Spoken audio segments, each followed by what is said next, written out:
Today we're going to be looking at three of the main theorems. We've already looked at intermediate value theorem before, but we're going to be learning about extreme value theorem, mean value theorem, and Rolle's theorem. So we're starting off with a cubic function. We want to determine where f is increasing or decreasing. So let's remember, that means that we need to find out when our derivative is positive or negative. Well, the easiest way is to find out those boundaries when it is 0. So let's take and find our first derivative. F prime of x equals negative x cubed would give me negative 3x squared minus 12x minus 9. And we want to find, like I said, when that equals 0. So I'm going to go, okay, all of them are multiples of 3, and they're all negative. Let's factor out a negative 3. That'll be negative 3 on the outside, x squared plus 4x plus 3. Oh, that factors. X plus 3 and x plus 1. So my critical values are negative 3 and negative 1. So making that number line, we've got negative 3 and negative 1. So what we're going to do is pick points. Remember, we're looking at the first derivative, and we're going to plug those back into that first derivative and find out if it's negative or positive. So if I pick one over here, let's see, negative 4. Well, first off, we have a negative here, negative 3. When I plug in negative 4 here, I'm going to get a negative number and another negative number. Negative times a negative times a negative is still negative. Between negative 3 and negative 1, the obvious choice is negative 2. When I plug that in, the first one's still going to be negative, but this is going to be positive, and this one's going to be negative. Overall, I'm going to have a positive product. Bigger than negative 1, well, that's 0. That's easy. Negative, positive, and another positive. Overall, my product is negative. So remember, if our derivative is negative, that means we're decreasing, increasing, decreasing. So, increasing. F of x is increasing on what interval? On negative 3 to negative 1, because that's when the first derivative is positive. F of x is decreasing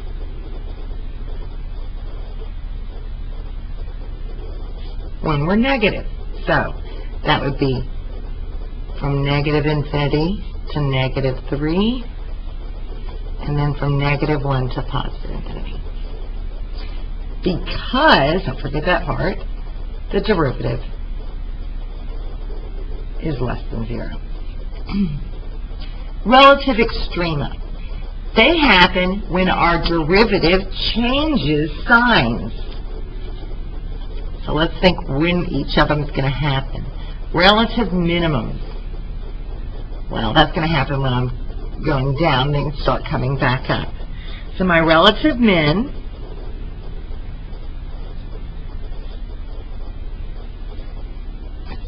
now determine the coordinates. I'm going to need to find the y value that goes with, this one's at the bottom, negative 3. So let's just plug it in to the original.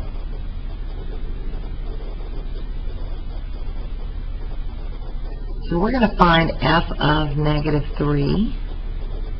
If you plug that into your function, I believe you should get 2. We have a relative min at negative 3, 2, because f prime of x changes from negative to positive.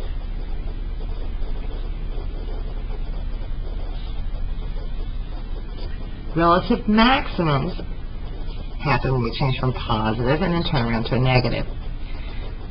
So I know the x value of my relative max. I just need to know the y that goes with it. So plug it in. Grab your calculator and plug it in. Being careful on these negatives to make sure you use parentheses.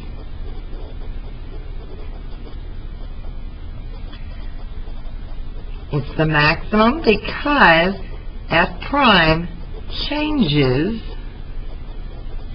from positive to negative.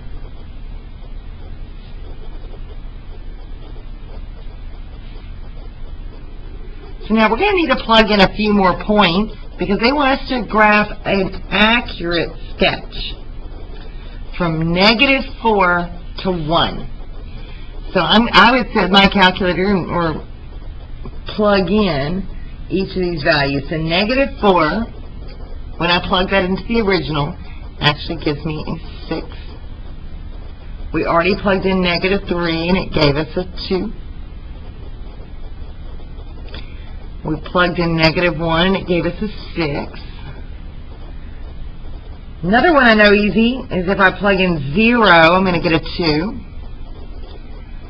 But the one we need to check on also is plugging in 1. So when we plug in 1, we're getting a -14. So this is a cubic function going down and then up and then down, down, down, all the way to that -14. Identify the absolute maximum value on the interval -4 to -1. Maximum value. Absolute means the biggest y value that we ever reach. Well, the biggest y value we ever reach, so the absolute max on that interval from -4 to -1 is, so from -4 to -1, our biggest value is 6. The absolute minimum on that same interval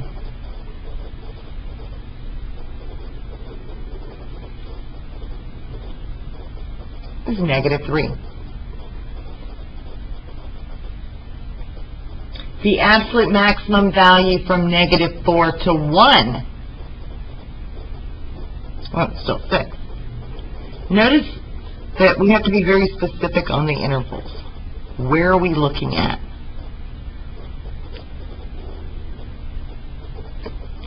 And the absolute minimum now, instead of being that relative minimum, that bottom of the curve, it's occurring here. It's occurring at an endpoint.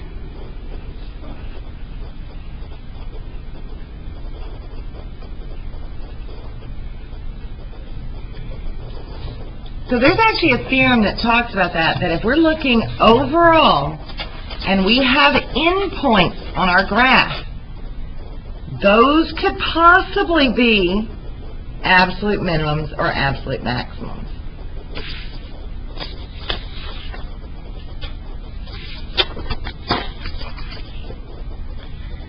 So, first we have to know that the graph is continuous.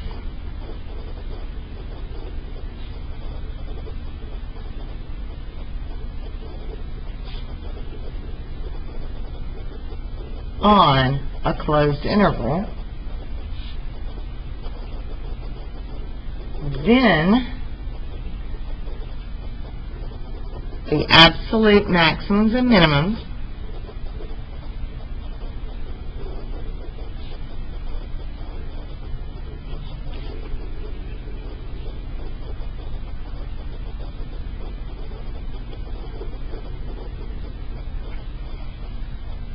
occur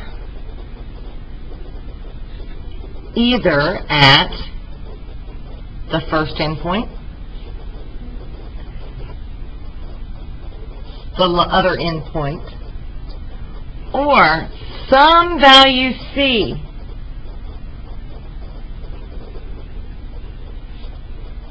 where C is between A and B.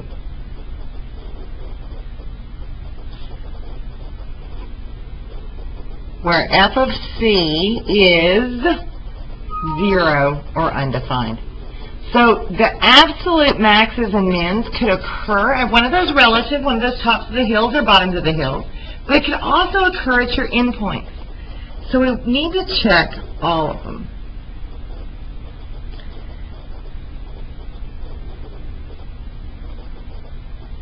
Now this next section is calculator based. So I'm going to talk about how to find the values that we're going to need to test. First of all, a polynomial is always continuous. So we're good there. F prime of x is 3x squared minus 4x minus 3. I want to know when that equals 0. I know it's never going to be undefined, but I want to know when it equals 0. So, if you'll place it in the calculator, and we want to make sure our window is going between -1 and 3. We have one point where it equals 0, and we have another point. To find those zeros, go second calc 0. Left bound means go to the left of it a little bit. So I'm going to left arrow over until my spider is to the left of it. Press enter. Right arrow over. Press enter. That gives me that first 0.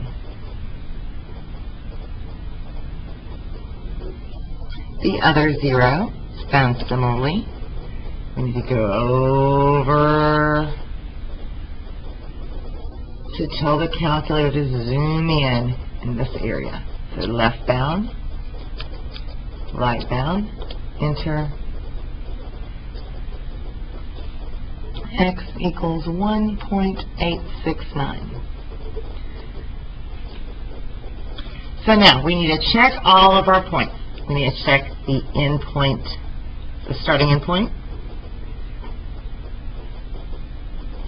We need to check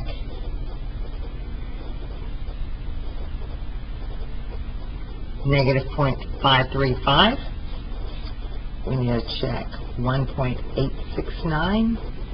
And we need to check 3.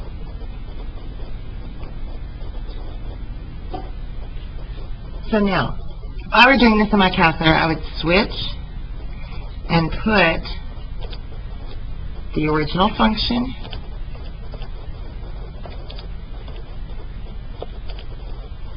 into my calculator.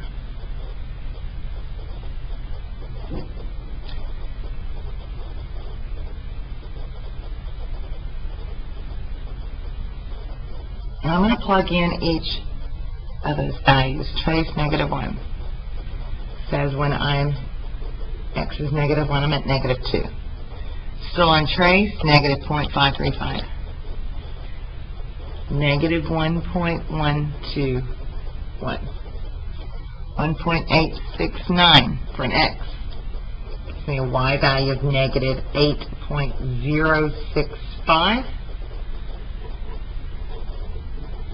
And then we also have the 3, which also gives me a -2. What's the absolute maximum value? This one. So the absolute max is -1.121, and the absolute minimum is the smallest value, which is this one.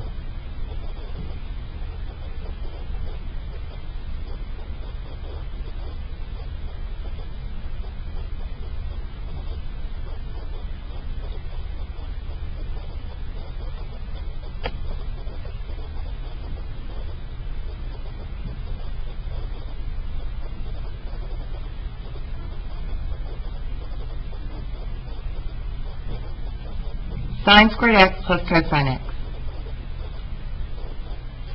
derivative 2 times sine of x to the first power times the derivative of the inside, which would be cosine x. Derivative of cosine is negative sine.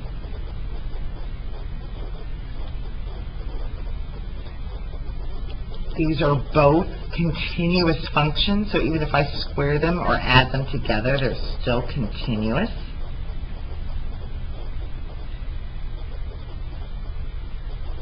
Now I'll show you something interesting. Since we're trying to find those maxes and mins, we could kind of do all this at the same time in our calculator. So I'm going to put in, and I still show that I knew how to find the derivative. Sine of x squared. Notice I had to put the sign in parentheses. Plus cosine x. Now change my window to match that, which is pi over 2 to 2 pi. And I'm going to look at my graph. Now remember, I need to find the y values at those endpoints. So I'm going to need to find g of pi over 2. And I'm going to need to find g of 2 pi. But I'm also going to have to find those relative mins and maxes as well. Guess what? I can see them on this graph as well. So, first, I'm going to go ahead and find pi over 2. Whoops.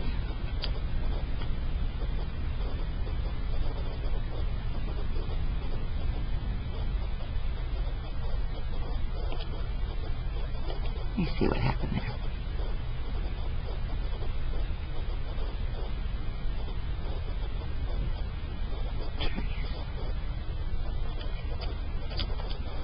Here it goes. At pi over 2, my y value is 1. Now, the next place I'm going to hit is this low point here, which is a minimum.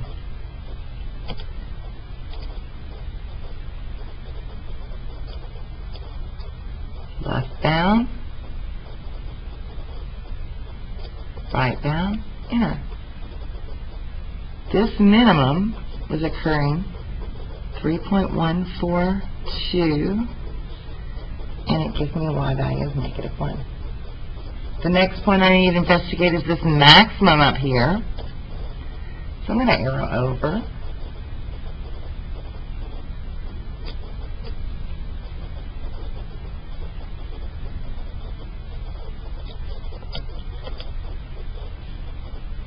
G of 5.236.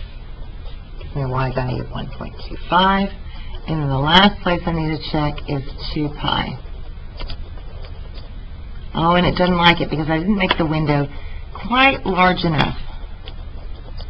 So you notice it kept giving me an error because it couldn't see.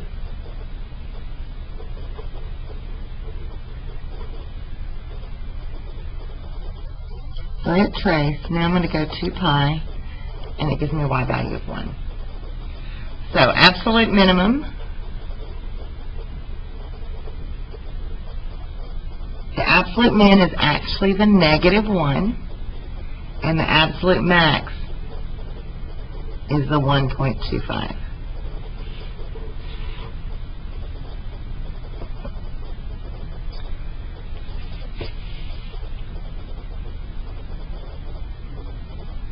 Now, we do want to show that we're taking the derivative, so the derivative of f of x is going to be 2/3 x plus 2 to the -2/3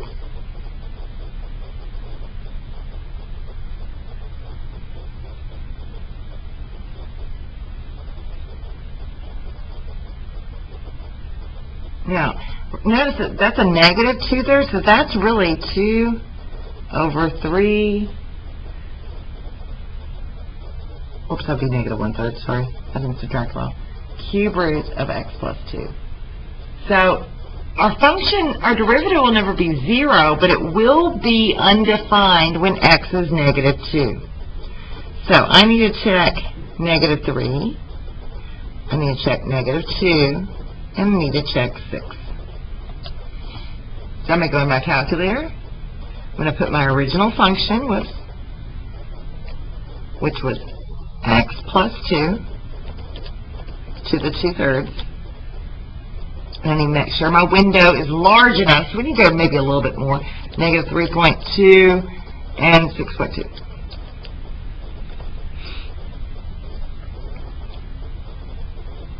Ooh, there's that negative 2. Do you see where it's got a sharp turn?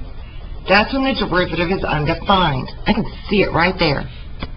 So I want to do trace. Where am I at when x is negative 3? My y value is 1. Where am I at when x is negative 2? My y value is 0. When x is 6, I'm at 4. What's my absolute minimum? The absolute minimum is 0. And the absolute maximum is 4.